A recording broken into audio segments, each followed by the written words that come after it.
Olá!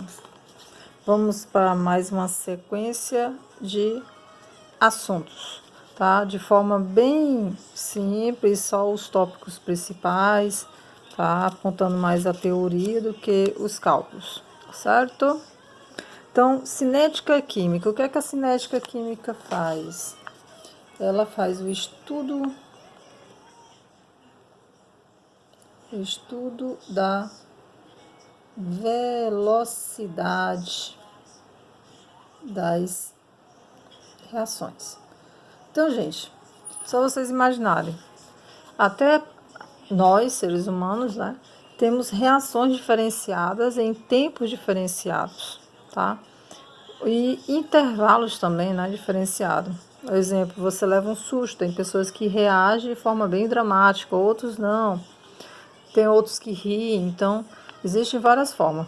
Sendo que é lógico que isso desencadeia, às vezes você ficar se tremendo, ou dar crise de riso, e isso leva um tempo. Então, existe uma relação de velocidade e tempo. Então, quando a gente fala sobre velocidade, a gente até imagina a física, né? Que ocorre em velocidade diferente em relacionada a percursos ou coisas dessa forma. Na química, a gente está relacionando isso a reações químicas. Então, elas se processam de formas diferenciadas, em tempos diferenciados, tá? E com algumas interferências. O que a gente precisa entender aqui é o contexto geral. Então, para isso, existe uma coisa chamada teoria das colisões. Então, existem reações que são formadas e são outras que são quebradas. Vamos analisar da seguinte forma. Imagine 4 átomos, ou seja, 2 moléculas, onde elas vão colidir.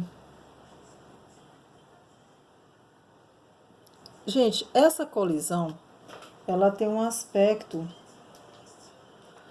pode ser um choque efetivo, quando existe uma orientação, tipo uma bola de bilhar, quando você quer colocar a bola na caçapa, você vai utilizar a branca para colocar aquela específica. Então, você direciona. Então, isso seria uma colisão, tá?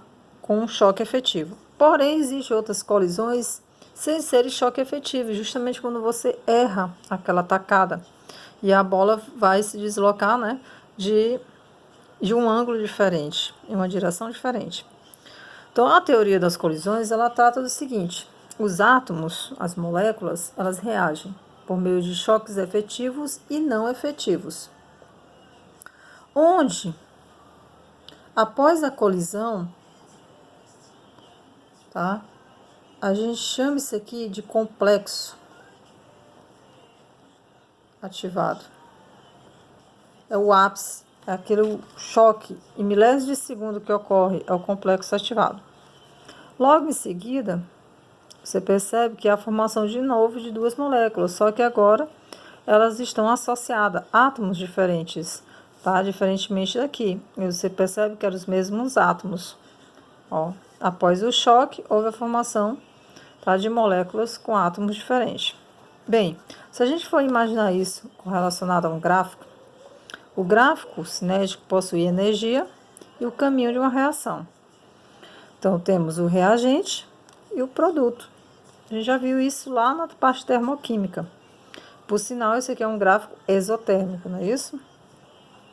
Então, olha só. Onde é que está os reagentes nessa situação? Ó.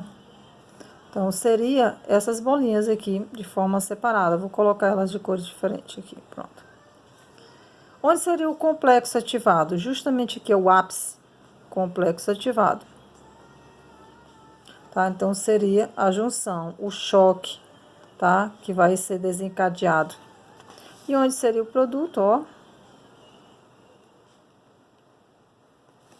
Aqui. Certo? E essas reações, elas podem vir de processo exotérmico ou endotérmico. Por isso que eu coloquei agora 2 gráficos. Diante disso, a gente vai calcular 2 coisinhas bem simples. O ΔH, variação de entalpia, e a energia de ativação. De que forma? Bem simples, olha só. O que é o ΔH quando você tem um gráfico exotérmico ou endotérmico? O ΔH é a entalpia do produto menos a entalpia do reagente, certo? Onde é que tem a entalpia do produto? Ó? Se o produto, reagente, logo a entalpia dele está aqui. A entalpia do reagente está aqui, tá? Então, onde é que esse produto está? Num gráfico exotérmico, ó, 5, tá? Menos o do reagente, ó, 15. ΔH é igual a quanto? Menos 10. Você percebe que é um gráfico exotérmico, é por isso que o valor vai ser negativo. Significa perda, tá? Para um gráfico endotérmico, a gente tem o seguinte, ΔH. Quem é o produto? A entalpia do produto, a entalpia do reagente. Entalpia é energia, gente. Quem é o produto? Ó, 20. Quem é o reagente? 5. Vai ser igual a 15. Você já percebe que é positivo. Então, ele é endo. Ah, eu quero energia de ativação. O que é energia de ativação? Para que essa reação ocorra, precisa existir uma energia inicial. É tipo como se a gente acorda pela manhã, toma café, para a gente ter energia. Almoça para ter energia, tá? É lógico que o excesso de alimentação pode ocasionar um excesso de energia e acumular, tá?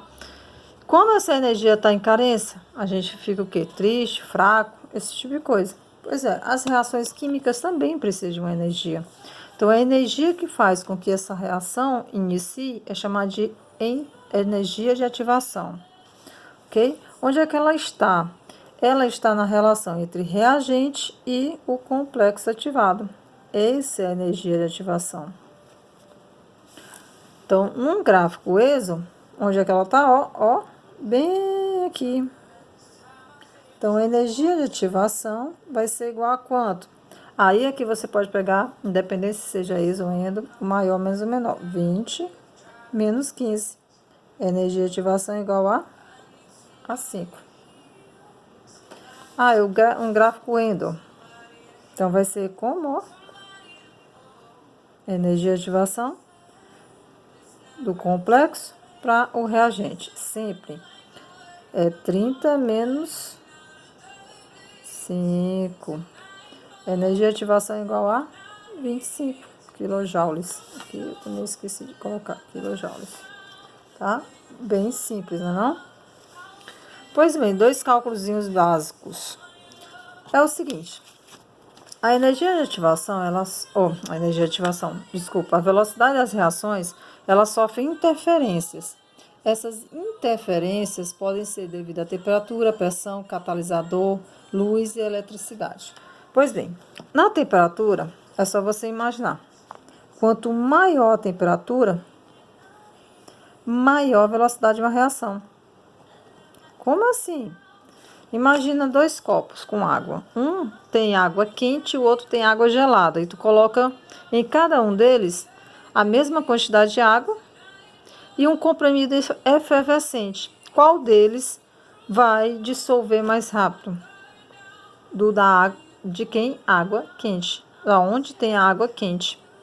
Você vê que o processo é bem mais rápido. Ok? Pressão. Quanto maior a pressão, maior a velocidade de uma reação. Como assim? Imagina 1 litro de refrigerante. Ali tem 1 quilo de açúcar, 2 quilos dissolvido. Mas como é que aquele processo ocorreu? De uma forma rápida, entre aspas, né? Por meio da pressão. Então, imagina se você tivesse, quando você vai tomar um refrigerante, você não sente tanta efervescência. Significa dizer que não houve a pressão, tá? Em um determinado tempo para que dissolvesse aquela quantidade de açúcar.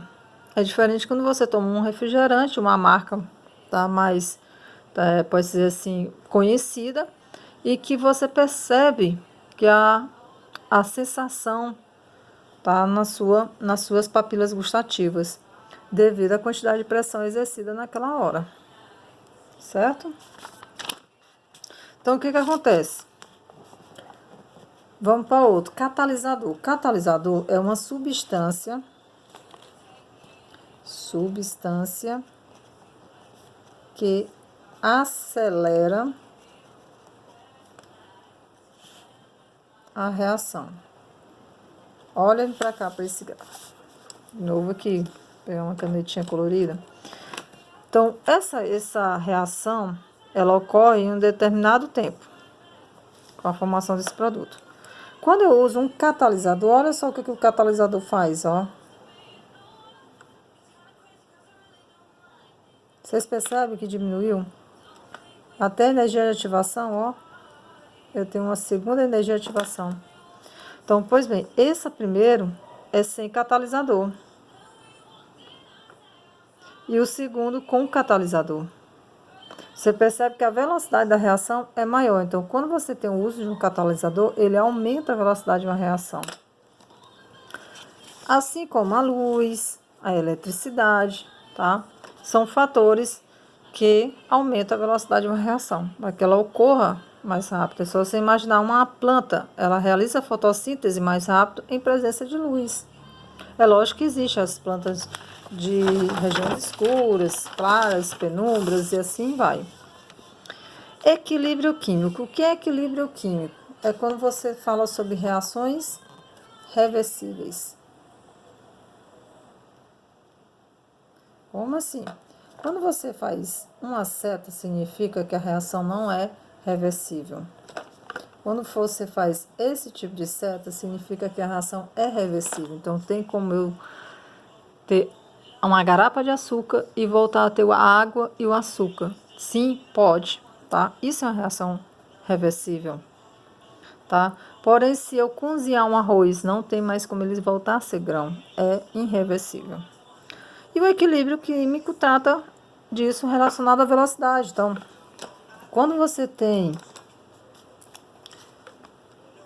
representações de gráfico quanto a equilíbrio químico, vocês percebem bem que essa parte superior, ó, que está subindo, é quem? É os produtos que são formados. E aquela decrescente é os reagentes. Você percebe que aqui o produto vai ser superior ao reagente após atingir o equilíbrio. Ó. Vamos supor que o equilíbrio seja aqui. Isso aqui vai ser uma reta. Porém, existem outros equilíbrios que a quantidade do produto acaba sendo igual ao do reagente e mantendo esse equilíbrio químico. Em outras situações, pode ser que sempre o produto seja superior. Não, o reagente seja superior e o produto seja inferior. Você imagina, por exemplo, uma mãozinha de farinha num copo com água. Quando você joga naquela água, ela vai inchar. Então, a quantidade a concentração daquelas partículas eram bem menor do que o produto formado. Ok? Existem fatores que interferem também no equilíbrio químico. Quem? Temperatura. Então, a temperatura ela pode deslocar o equilíbrio em sentido exotérmico ou endotérmico. Isso vai depender se a reação é exotérmica ou endotérmica. A concentração, às vezes uma quantidade enorme de reagente, tá, proporciona quantidade enorme de produto, mas às vezes não. Um pouco de reagente proporciona um deslocamento maior para o produto. Então, as concentrações são bem variáveis. Pressão também é lógico, né, que interferem, com o equilíbrio químico. Então, às vezes uma reação está ali ocorrendo e ocorre uma variação dessa pressão. Então, vai ocorrer um deslocamento em sentido de reagente ou produtos.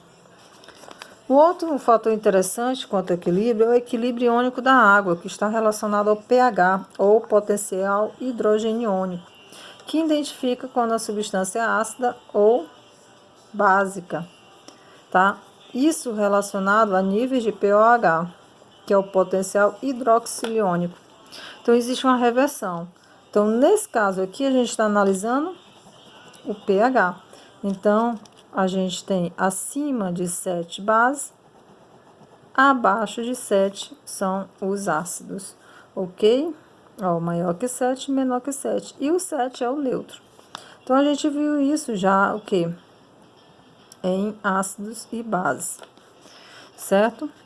E é lógico que está relacionado a vários indicadores. É aquilo que eu já falei para vocês. Esses indicadores, eles podem ser naturais ou artificiais. Um artificial, tornassol. Porém, ele vem à origem de um líquen. Dos líquens, sim. Um outro artificial, fenolftaleína, desculpa. Tornassol, né? Que eu havia falado. Natural, a gente tem o repolho roxo. Então, são vários indicadores que relacionam. E isso, desculpa, é relacionado a um cálculo. Ó. pH igual a menos logaritmo da concentração de H+. Isso aqui vocês vão aprender mais na frente. Certo? Eletroquímica é um assunto bem legal que eu gosto. Fala sobre pilhas, tá? Baterias, galvanoplastia ou galvanização. Então, olha só, vamos entender o funcionamento de uma pilha.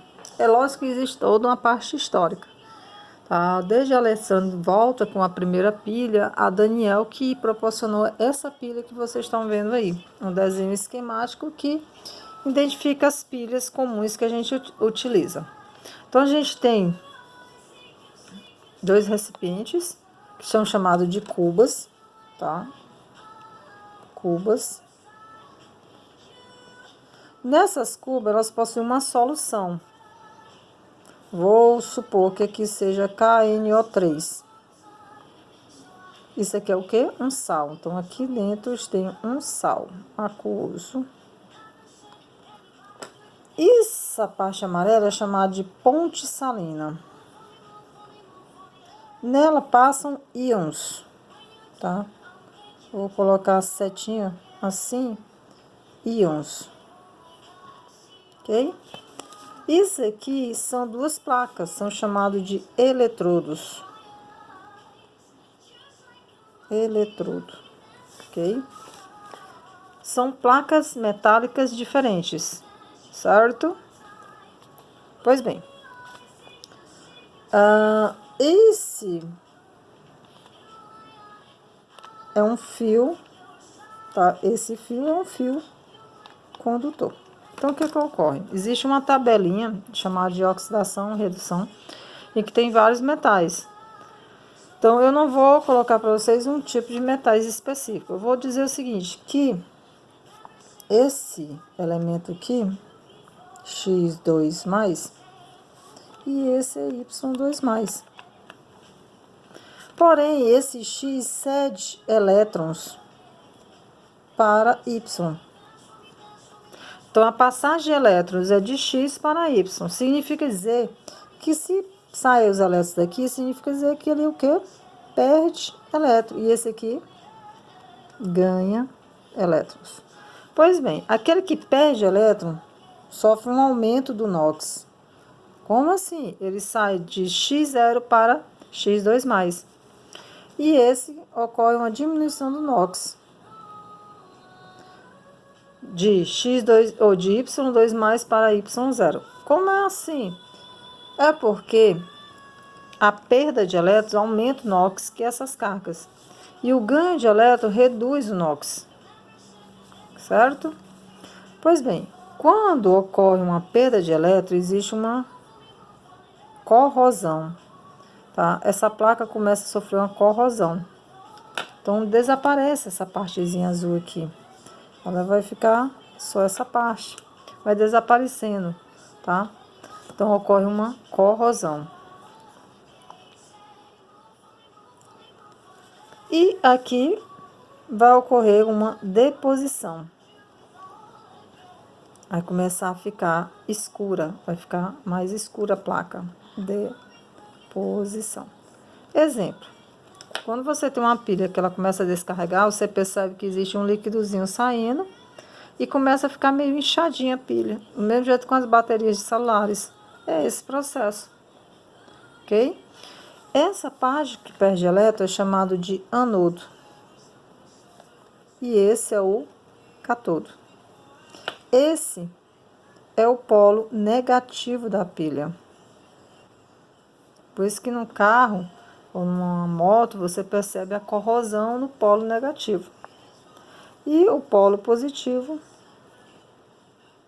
tá, é o cátodo. Ok? Então, isso é uma pilha. E esse processo ocorre quando você faz essa ligaçãozinha aqui, ó. O interruptor sempre é do lado do polo positivo, do lado do cátodo.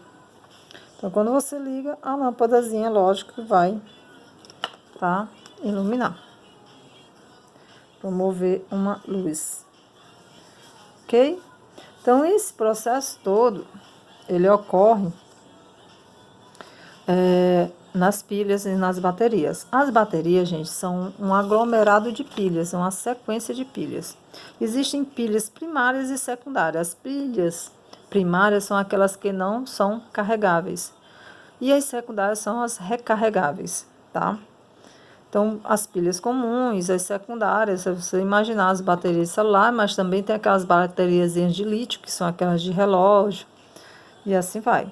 A galvanização é um processo de eletroquímica ao contrário. Por quê? O que a eletroquímica é? É um processo espontâneo, é um processo espontâneo, onde uma reação química origina uma corrente elétrica. Como assim? Quando esses elétrons começam a passar, existe a formação de uma corrente no sentido contrário. Certo? Então, uma reação química. Se você pegar uma pilha e tirar ela daquele plásticozinho, ela já começa a sofrer oxidação. Ou seja, ela vai começar a descarregar. E se você colocar num aparelho, mesmo o aparelho estando desligado, o circuito interno está consumindo uma quantidade daquela voltagem. E aí tem um processo, lógico, todo físico também. A galvanização, gente, é um processo onde você ocorre um elemento que sofre um sacrifício. Como assim? Portões. Esses portões de ferro, eles enferrujam muito rápido. Então, você faz o quê? Você niquila ele. O que é isso? Niquelação é acrescentar níquel. Quando ele está feito, você vai colocar uma camada de níquel. Isso é a niquelação. Pode ser cromotação, o caso do cromo, dentre outros processos. Tá? O ouro de joalheria é coberto por processo também dessa forma. E isso é um processo de eletrólise, é um processo contrário à eletroquímica. É um processo não espontâneo, é forçado, onde uma corrente elétrica é que realiza a reação química. Ok? E por último, a gente tem a radioatividade, que é a emissão espontânea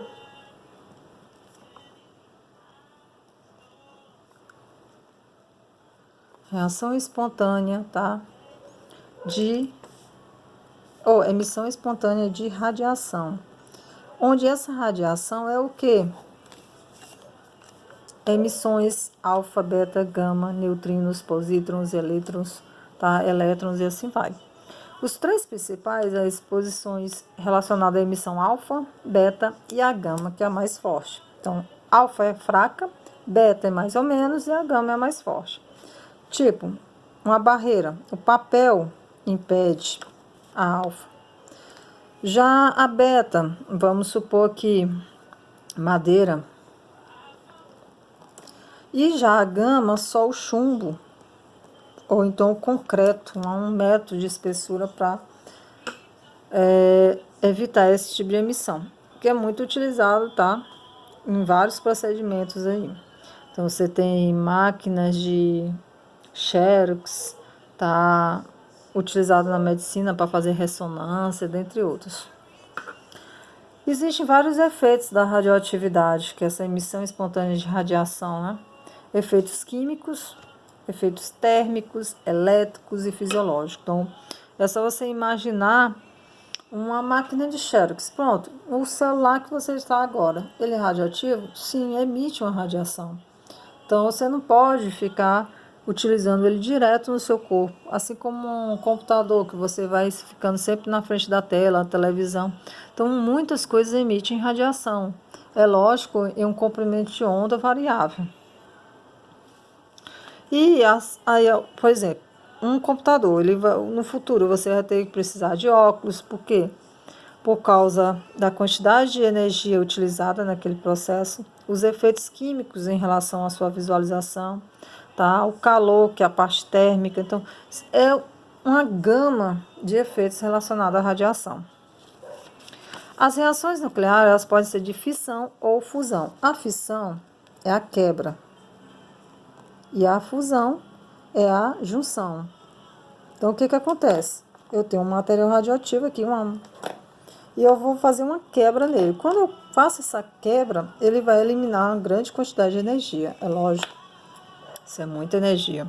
Só você imaginar que uma borrachinha, um material radioativo desse tamanho, ele é utilizado numa usina nuclear que abastece várias cidades, tá? E isso aqui é 200, 300 anos, se for o caso. Só um pedacinho.